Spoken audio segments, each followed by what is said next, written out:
আসন্ন দুর্গাপূজা উপলক্ষে দেশের বিভিন্ন জেলার মতো নোয়াখালীতেও প্রতিমা তৈরি করছেন কারিগররা, কিন্তু বন্যায় প্লাবিত হয়েছে জেলার কবিরহাটের প্রতিমা তৈরির বিভিন্ন কারখানা। এতে ক্ষতির মুখে পড়েছেন সেখানকার প্রতিমা কারিগররা। প্রতিনিধি মিজানুর রহমান রিয়াদের পাঠানো তথ্য ছবি নিয়ে ডেস্ক রিপোর্ট।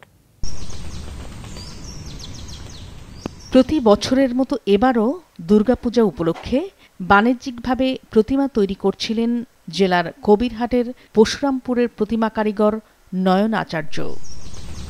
প্রায় 40 সেট প্রতিমার মাটির কাজ শেষ করেছিলেন তিনি। বাকি ছিল রং তুলির কাজ। কিন্তু 21শে আগস্ট রাতে হঠাৎ বন্যায় কয়েক ফুট পানি ওঠে তার কারখানায়। কোনো রকমে কয়েক সেট প্রতিমা রক্ষা করতে পেরেছিলেন নয়ন। বাকিগুলো ভেসে গেছে বানের জলে। কাজ তো প্রায় শেষ পর্যায়ে মাটির কাজ। এরপরে বন্যা দেখা দিছে। বন্যার কারণে আমাদের প্রতিমা অনেকগুলোই নষ্ট হয়ে গেছে, জল টল ঢুকছে।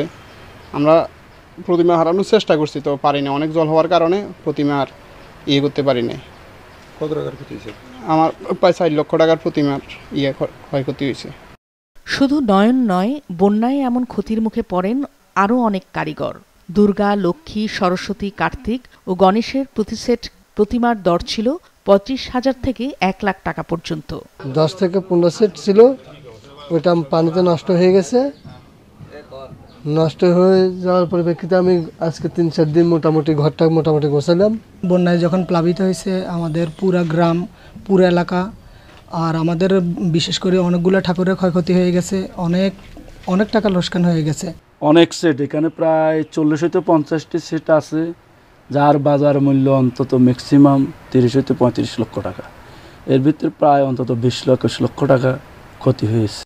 ক্ষতিগ্রস্তদের তালিকা তৈরি করে আর্থিক সহযোগিতা দেওয়ার আশ্বাস দিয়েছেন ত্রাণ ও পুনর্বাসন কর্মকর্তা।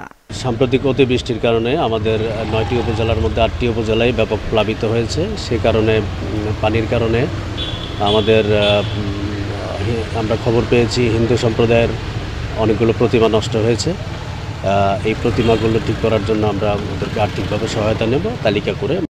জেলা পূজা উদযাপন পরিষদের প্রাথমিক হিসাব মতে এবার 180টি মণ্ডপে দুর্গাপূজার আয়োজন করা হয়েছে। তবে দীর্ঘস্থায়ী জলাবদ্ধতা হলে এই সংখ্যা কমতে পারে বলে মনে করছেন সংশ্লিষ্টরা।